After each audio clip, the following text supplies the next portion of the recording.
galera, o barulho na Honda Lead. O barulho da Honda Lead.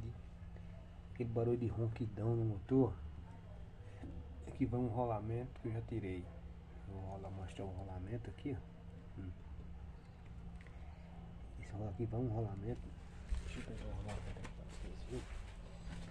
Aqui, esse rolamento aqui, ó. O rolamento aqui pra vocês verem. Aqui, ó. Esse rolamento vai aqui, ó.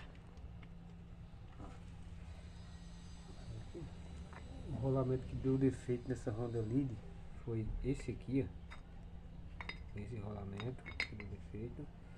Esse rolamento que deu defeito. E o principal barulho da roda foi esse rolamento aqui, ó. Que é o do eixo que vai lá na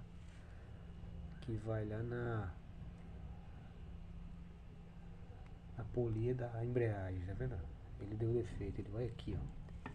Aí como você vê, ele uma folga, ó, uma folga. Aí parei essa peça aqui. Barulho na roda da Honda Lead, essa peça aqui.